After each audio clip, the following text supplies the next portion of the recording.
FinTech, and blockchain ecosystem. All because I watch the Inside Blockchain show on Crypto TV Plus. Every Monday morning, Crypto TV Plus brings you news headlines of top stories, interview with an expert, and give you detailed market analysis to enable you make the right business moves. Now you too can become a smart investor if you don't miss it. The Inside Blockchain show, only on Crypto TV Plus.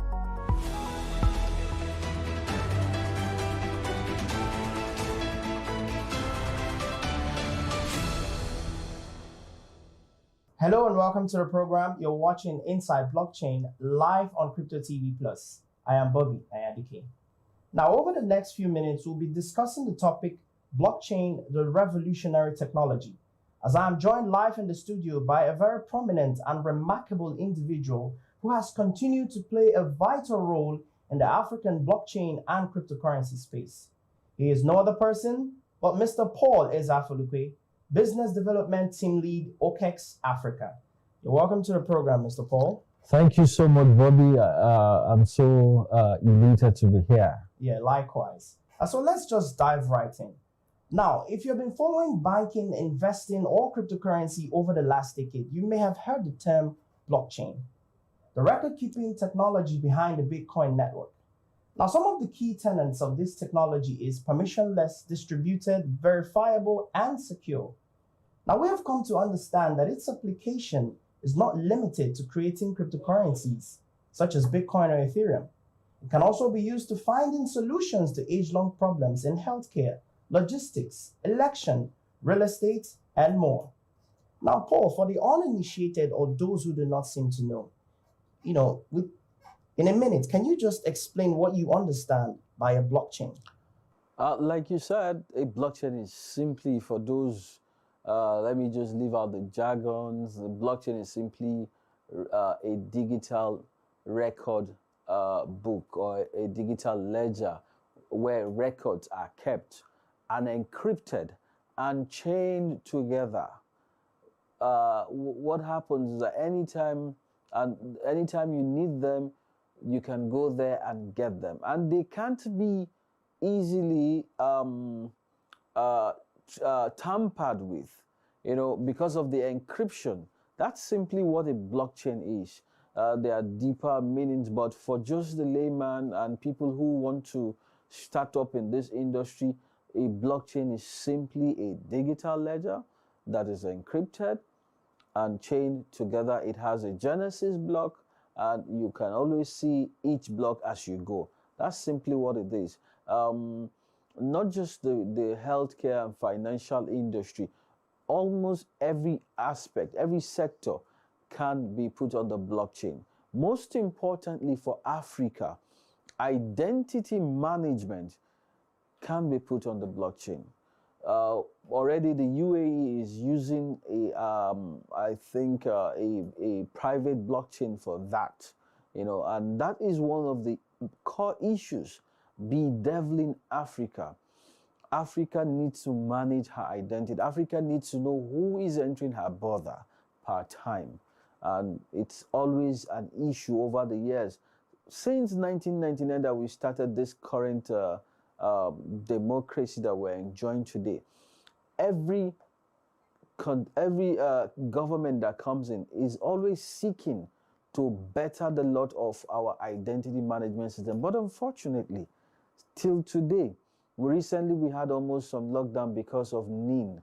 The way some people could not use their phones because their NINs were not synchronized in the identity management system of Nigeria. And the blockchain is actually a super solution to manage that system. Oh, that is fantastic. So, Mr. Paul, how do you think this new technology can actually reinvent the old conventional financial system that we have been used to over the years?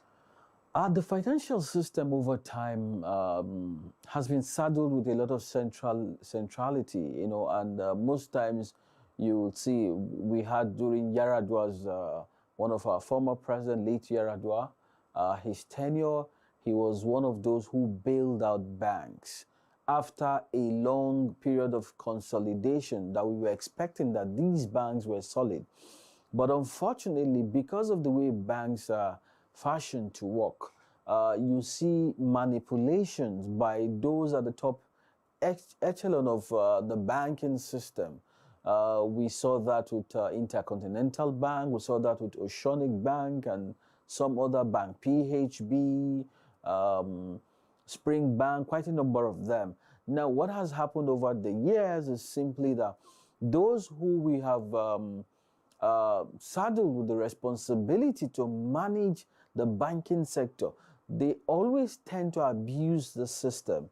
And once they abuse the system fails. And once the system fails, the government has to back them because of the number of jobs that they tend to lose and the ripple effect on the economy.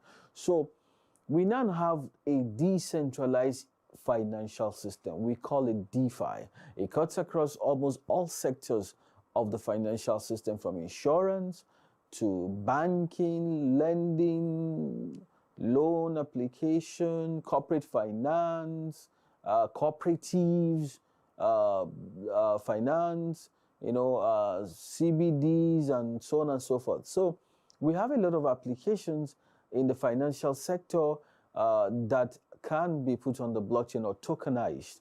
So currently we've seen quite a number of them. There are blockchain banks, there are neobanks that are on the blockchain, there are DeFi lending systems on the blockchain, there are cooperatives that are already on the blockchain, running different financial products on the blockchain. There are even insurance firms that are on the blockchain. You can even dematerialize the existing structures Yes. of the legacy stock exchanges and put them on the blockchain. Now, it's very vital to point out that this new technology, the blockchain technology, has actually given rise to, a few innovative startups and concepts, and things like NFTs, non-fungible tokens. Now, this NFT has taken the industry by a storm. It is a use case people are able to easily relate with because it infuses art and aesthetics. Now, the combination of Gamify and NFTs in crypto-based products is also another unique application of the blockchain technology. Now, when you bring it home to Nigeria, what do you think this means for the African art market? We must be circumspect about the NFT Gamify ecosystem and the metaverse entirely. If you look at the film Wakanda, it brings home a lot of feelings. It tells you that, look, Africans can also the stories of Africans can be told as superheroes. Africans are not just villains, or what we used to know, the Bushmen of Africa. Those are the stories that were told by some Africans in the West about Africans living on trees, Africans, monkeys and so on and so forth. But the story of Africa is unique. There is no, mark my word, there is no continent that has a unique culture like the African continent. And we must sell that. We must sell the positivity. We must sell the richness. We must sell the beauty of our continent. Now coming home to the NFT Gamify ecosystem, we must build projects that has the African taste, the African feel, the African culture. We have from the west of Nigeria, you have the or rather in the north east, somewhere north in the north central, you have the Argungu Festival. In the north central also, you have the Tiv. You go to South, you have the Efik. You go to Southeast, you have the Igbo culture, you have the Yoruba culture, and all these cultures. As much as we have a lot of them in Nigeria, as much as 200 different tribes, all these cultures, they have their uniqueness, which has a strong appeal to the Western culture. The West, they particularly don't have a culture that is native to them, that is traditional to them. But most times what we do is we have borrowed their own culture, forgetting that our culture has its richness. Let me shock you. Check the whole world. Africa is the only continent that after colonization, When the West colonized Africa, like what happened in Benin, they carted away the artifacts, the native images that are native to Africa, to the West, and put it in their museums where their people come to pay to view them. What does that tell you? It tells you that our culture is beautiful. It tells you that our culture is unique. It tells you that our culture is rich. Now, what we must do at times like this, it is to grow, to code these cultures into NFT platforms, into gamify platforms. And you'll be shocked at the amount of foreign exchange, our culture, if put into these modern technological platforms, what they can bring for us after tokenizing them. You can sell them as artwork.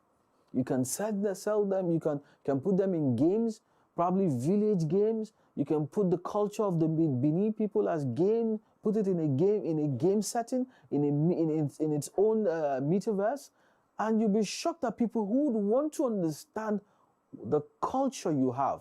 So this is the time for Africa. Like the song that Shakira sang, she said, it is time for Africa. Yes. And truly, this is Africa's time. Everything is looking bright for Africa. Africa must arise. Don't wait for the West, because they know what we have.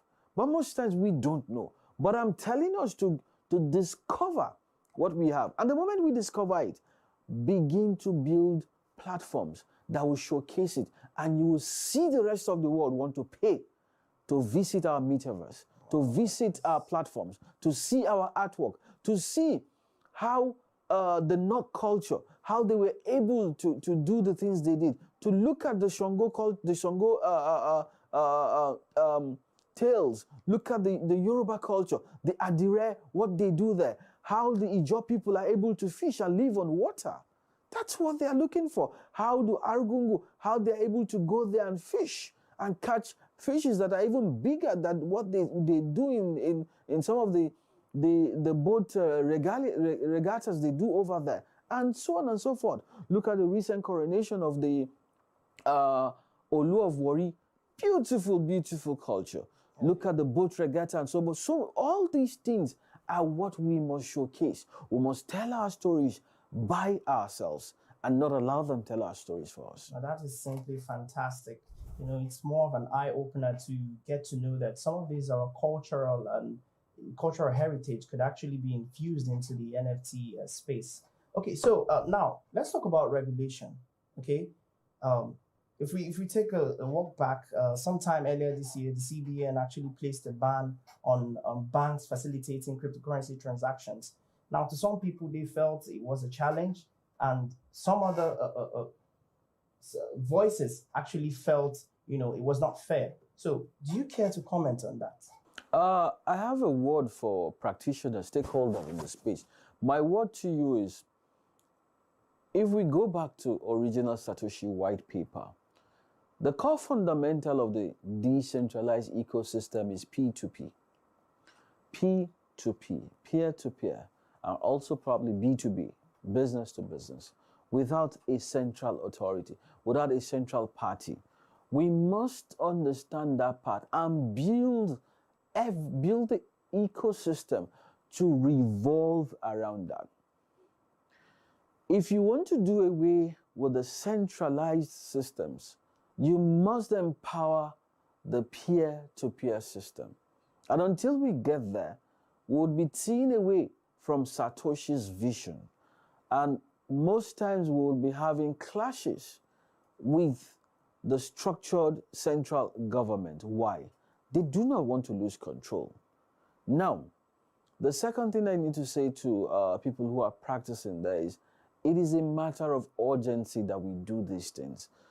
For the government, I must tell you that until every system, every innovation that comes always starts out in the private sector.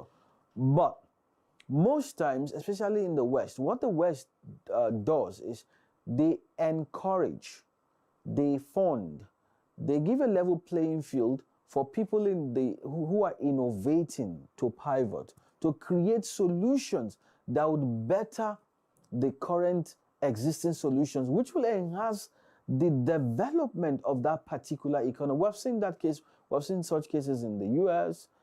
Look at what Elon Musk is doing. We've seen that in China.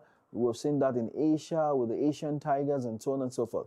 Now, Africa, don't be left behind. Do not stifle innovation. I'm saying this to agencies, the central bank, and so on and so forth. Rather, try to understand where development is going, where these innovative products are going to, and begin to allow the young people to innovate around the problems of your existing society in Africa. And until we get that, we will not create solutions to our myriad of problems in Africa. So I encourage both stakeholders from government agencies who regulate, that is the regulatory concerns and regulatory bodies, and stakeholders who play in this ecosystem. There must be continuous roundtable to discuss the merits, the challenges of these innovative products. And not just to discuss them, to look for ways that to empower these young people. These young people are the future stakeholders. Some of the guys who are there currently are in their 70s, 60s. You don't have a stake in the next 30 years in Nigeria. But these guys in the 20s, they have a stake. In the next 20 years, they'll be 40, 45. They are the owners of the current Nigeria. And until, if we allow the West to innovate, when they innovate, they'll come and sell us finished products. But if we encourage the young people to innovate, what will happen is when they come with their finished product, the Nigeria is already well versed. The local content has grown so much that we would not have a need for their product. Don't forget, we've been on this PIB, petroleum industry bill, for a long time trying to push local content. Imagine if Nigeria, when we discovered oil in the 70s, when there was so much money that I heard one particular president said we didn't know what to do with money, that the money was too much, the oil money. Imagine if funding had gone into creating local content since then. There wouldn't be need for all these super oil companies around. We would be seeing localized companies who will spend the petrol dollars in Nigeria, grow the local economy, grow the real sector of Nigeria. But unfortunately, that is not what we are seeing. This is a time for Nigeria to look forward.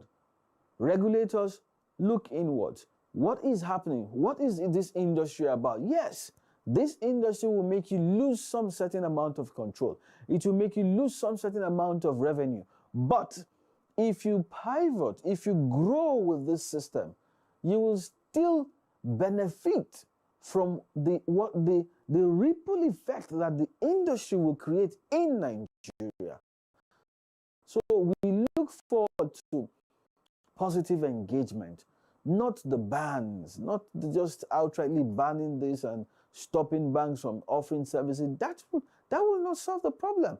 The moment you ban it, the ecosystem, the volume in the ecosystem has grown with hundreds of percentile increment over a couple of months. That tells you that the ban is not working. That's not the solution.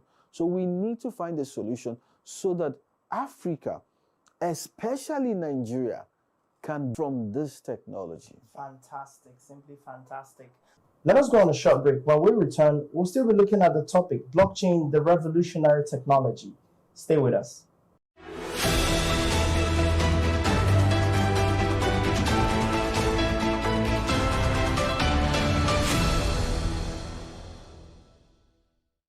My name is Toju Kaka. I'm the founder of InCrypto. I'm a cryptocurrency trader, blockchain consultant, and I'm one of the OKEX partners in Nigeria. I've been using OKEX since 2018. My experience of using OKEX has been fantastic. The platform is safe and secure for traders. The user interface is really clean. I would recommend OKEX to other people because of the security of the exchange. OKEX is one of those exchanges that has never been hacked.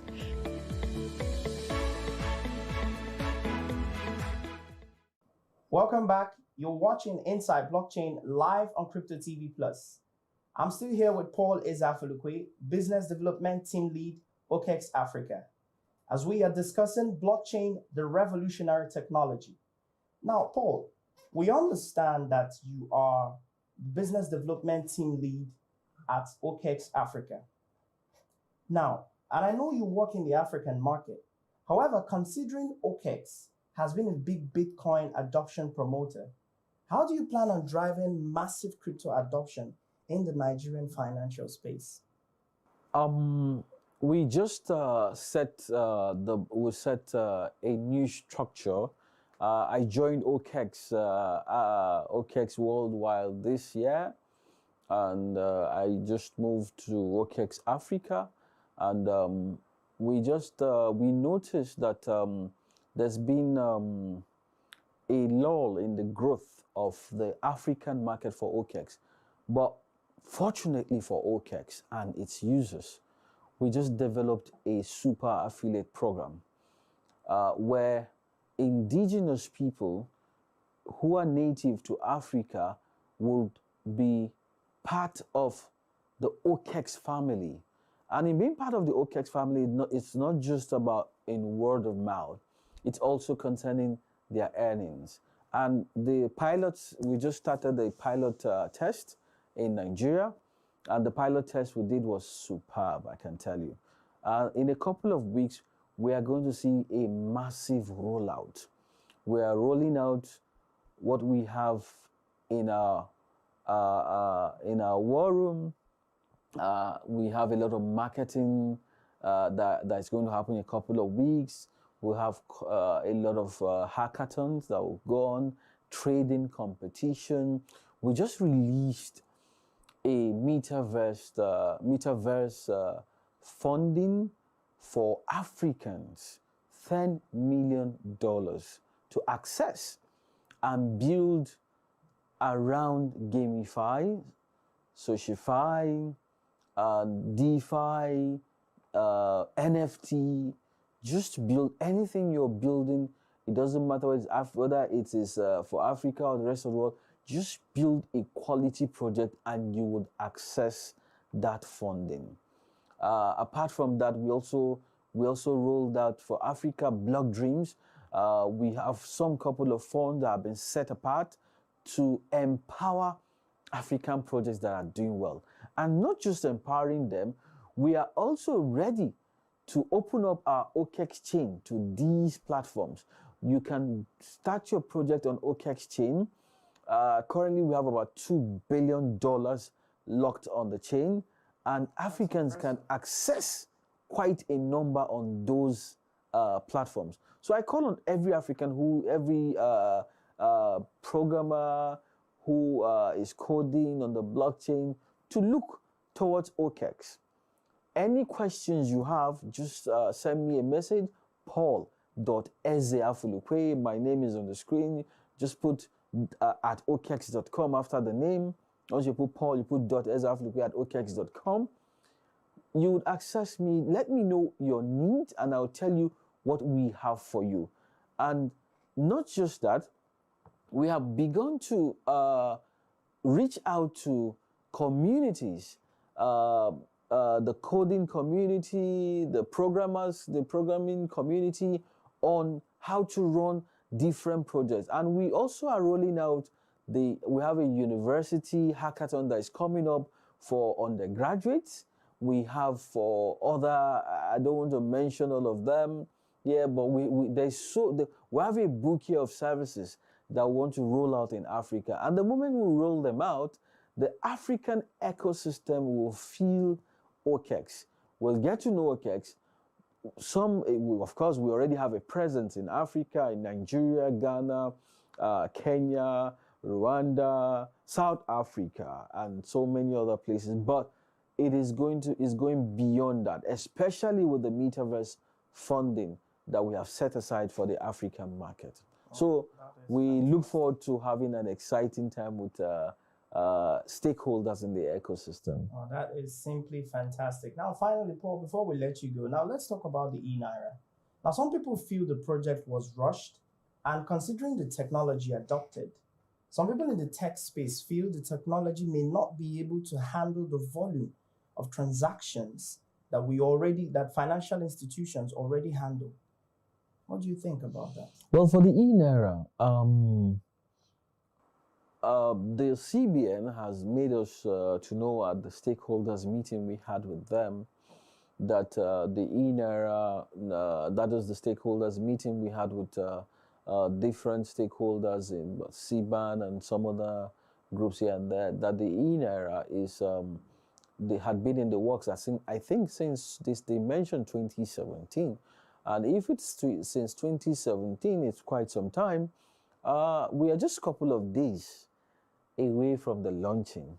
Now, on a personal note, as somebody who read economics in school, I was actually looking out for some particular economic reforms before the rollout, and I'll tell you why.